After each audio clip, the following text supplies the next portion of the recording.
Good morning. My name is Rich Ornelas, and I work for ROEHL Transportation. I'm otherwise known as the Meatbag Sailboat Captain. You're asking yourself, what's a sailboat? Stick around, and you'll find out.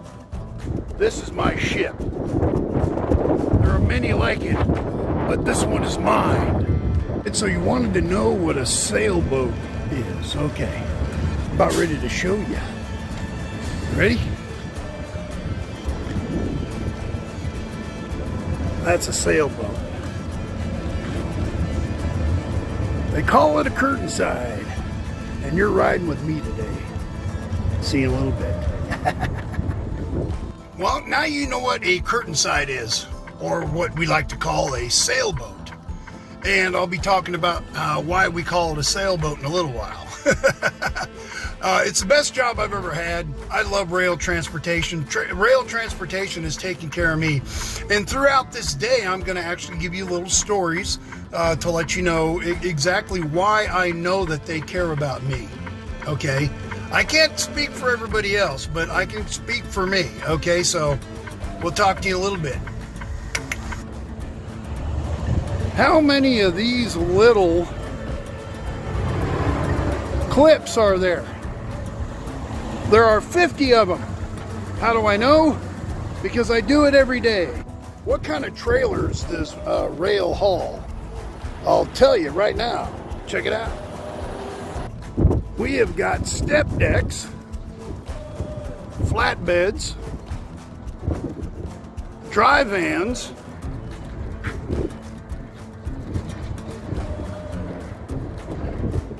reefers,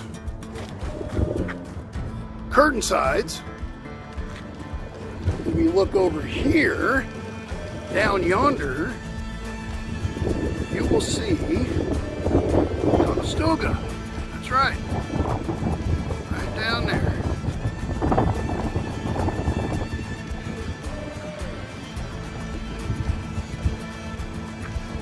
This is a very empty lot. You come in here on a Friday night or a Saturday, it is full. Let's go check out something else that's cool. This is where I trained. Now, I'm not a new driver. I've been driving since 1995. But long story short, I started a business and it didn't work out so well. And because I let my medical card lapse, ROEHL offered paid training. That's right, I got paid training. So check it out. We are going to come over and check out the training facility. Now, we're not going to go deep into it because we don't want to bother anybody. But here we go. Over here is where we did some in-yard training, backing and stuff like that. Close quarter training and stuff like that. Basically learning how to drive the truck. Pretty cool, let me tell you. But you know, we do have training in other places too. We've got training in Marshfield. We've got training in Gary, Indiana. And we also have training in Appleton. And I believe there's some finished training in Phoenix, Arizona. There's a training facility across the street. But here's where I trained, right here in Gary, Indiana. And let me tell you what, pretty cool. Talk to you in a bit. All right, let's go over and see if this truck wash is open. What do you say? Well, we got somebody in line. All right, looks like we got somebody rolling in. Rolling into the truck wash. Let's go catch them rolling in. It's kind of cool, man. Inside truck wash. And you go in all the way.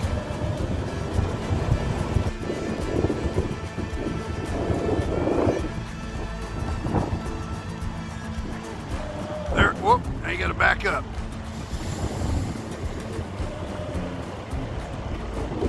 There he goes. All right, now the door's gonna shut.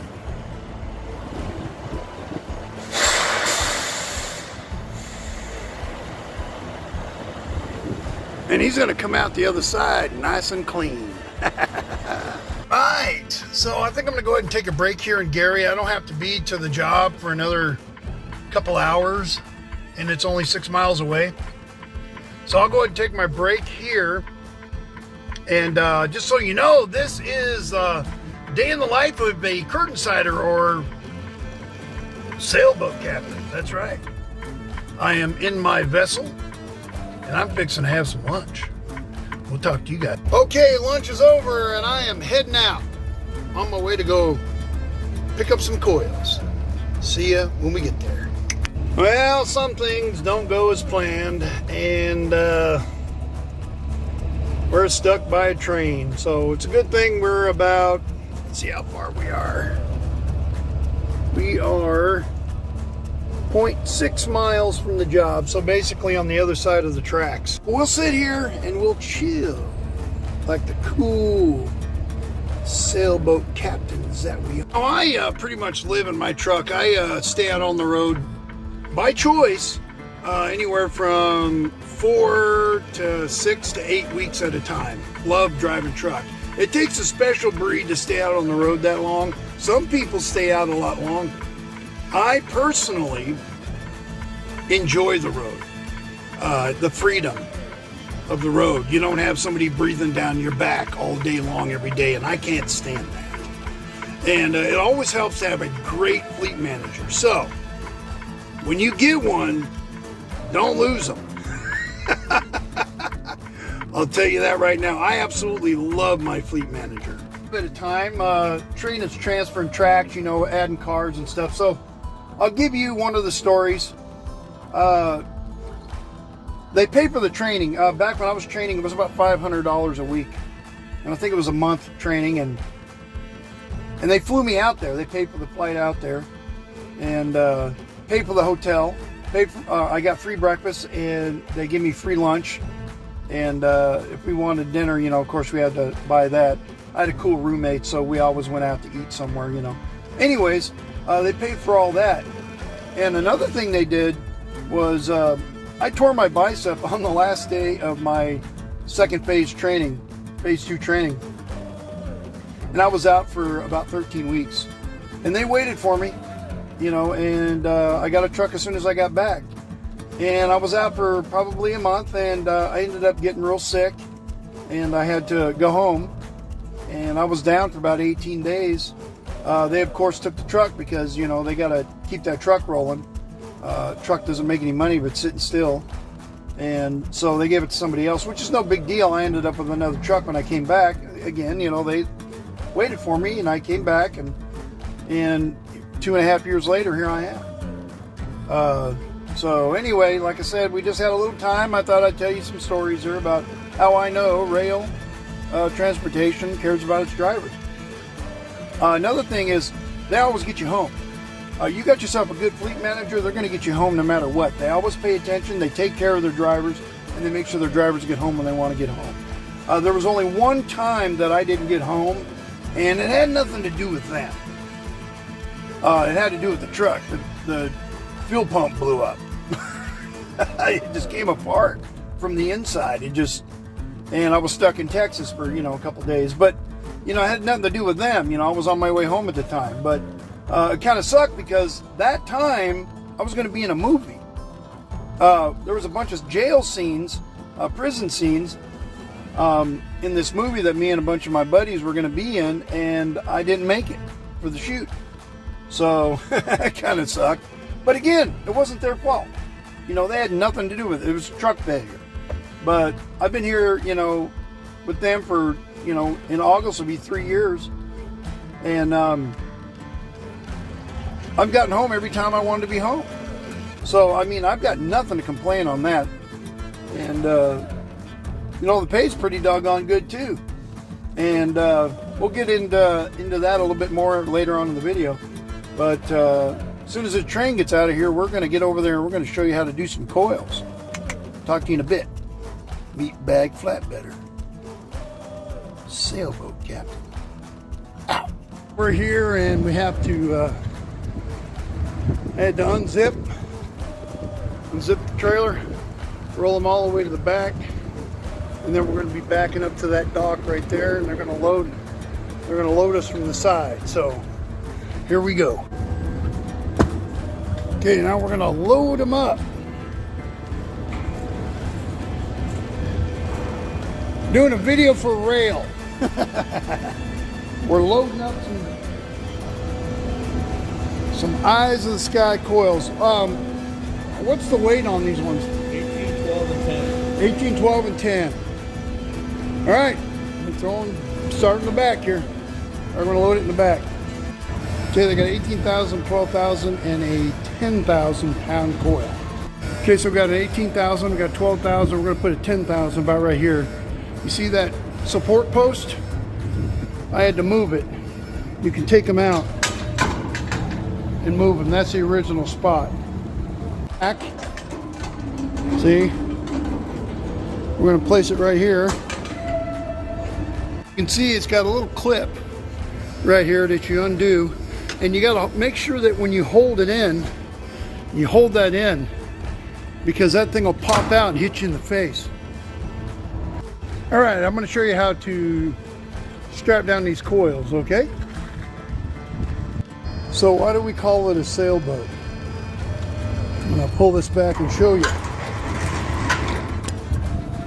The wind blows it.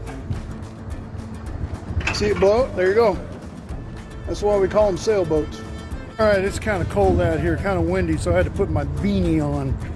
So anyway, we've got 3 coils, and with the spread axle curtain side, let's get back so you can see the large. So spread axle, that means the axles are spread. You get 40,000, 20,000 per axle on the back. So we had to spread these out, and I carry a lot when I first come out, so I got to make sure that the weight's pushed back a little bit. So I'm going to do some securement. I'm going to show you how to do that. All right, so this is where I keep my straps, and pull this out, and that's where I keep all my straps. Now if you look at this, it's at an angle, goes at an angle, goes through this hole here. Now it's a little bit different on a curtain side than it is a flatbed, but when you do this, it lines up with the winch. See, when you don't do it, it doesn't line up with the winch, and it slides, and it causes an arc on the winch. So you definitely want to put it through there so you can angle the strap to go straight down in the winch. This one right here, I've got 6 straps on it. Obviously I can't do anything over the tire, so I had to do 2 on each side. And then I've got forward and rear non-movement, so I got that taken care of. Second one, that one's 18,000, this one's 12,000. And I've got 5 on this one, forward and rear movement, and then I've got 3 on the top. And the same thing with this one's 10,000. So I got 5 on this one, forward and rear movement, 3 on the top. All right, under normal circumstances, I would put a lot more straps on these, but I've got 3, so there's only so much you can do, but I am still like way over legal. Under normal circumstances, you usually get 2, and they're usually about 20,000 pounds each, so we end up putting 7 straps on each one. You know, 1 over the center, 2 on both sides, which makes 5, and then 1 forward, 1 rear movement.